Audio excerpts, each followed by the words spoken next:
श्री आंध्रपूर्ण स्वामी जी महाराज द्वारा विरचित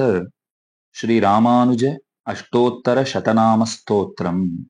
रामानुजः पुष्कराक्षः यतीन्द्रः करुणाकरः कान्तिमत्यात्मज श्रीमान्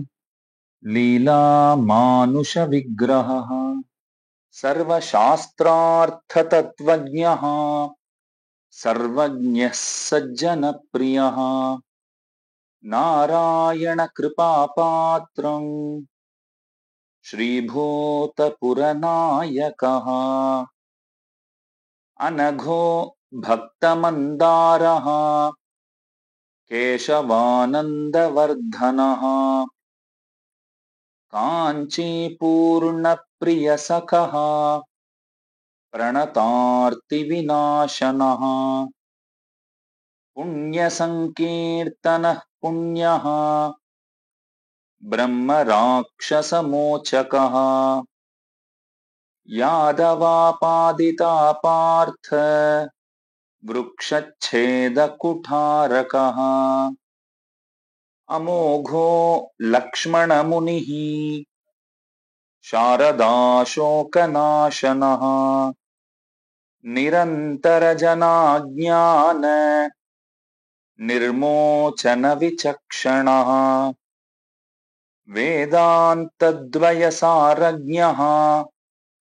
वरदाम्बुप्रदायकः पराभिप्रायतत्त्वज्ञः यामुनाङ्गुलिमोचकः देवराजकृपालब्ध षड्वाक्यार्थमहोदधिः पूर्णार्यलब्धसन्मन्त्रः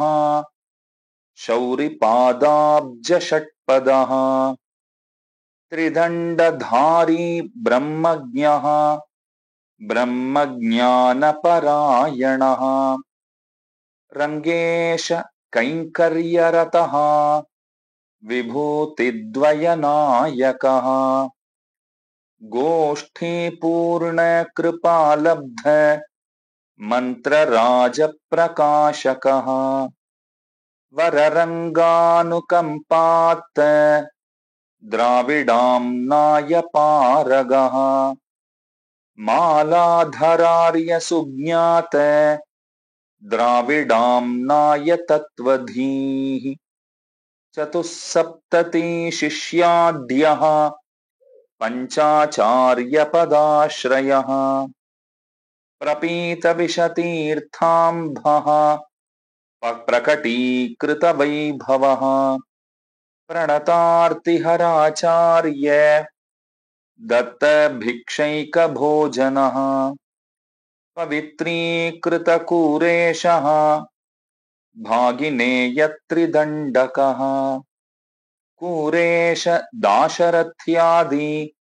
चरमार्थप्रदायकः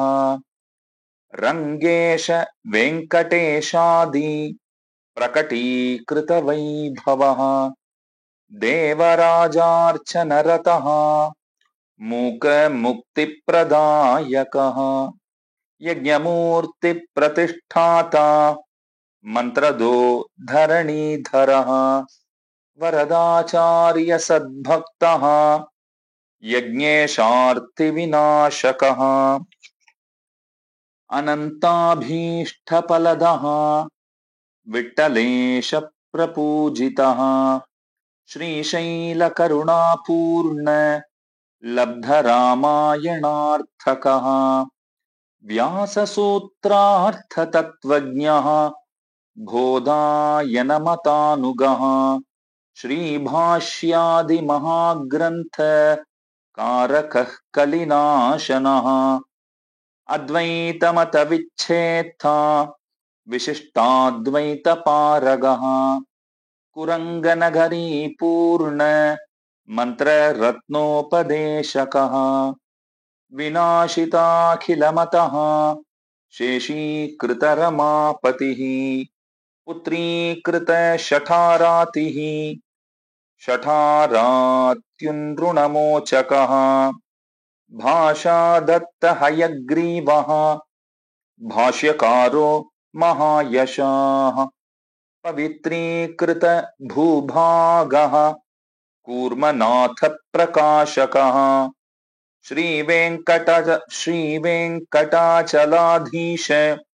शङ्खचक्र प्रदायकः श्रीवेङ्कटेश श्वशुरः श्रीरमा सखदेशिकः कृपामात्र प्रसन्नार्यः गोपिका मोक्षदायकः समीचीनार्य सच्छिष्यः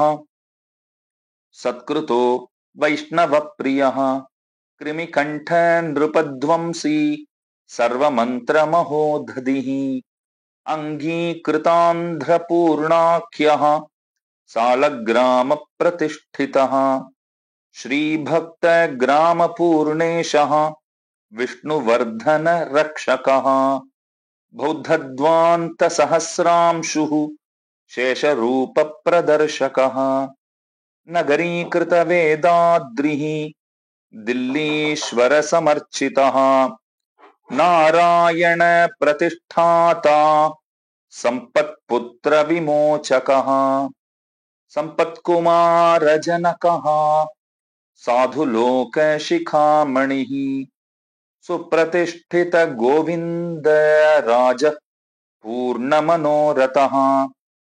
गोदाग्रजो दिग्विजेता गोदाभीष्टप्रपूरकः सर्वसंशयविच्छेत्ता विष्णुलोकप्रदायकः अव्याहतमहद्वर्त्मा यतिराजो जगद्गुरुः एवं रामानुजार्यस्य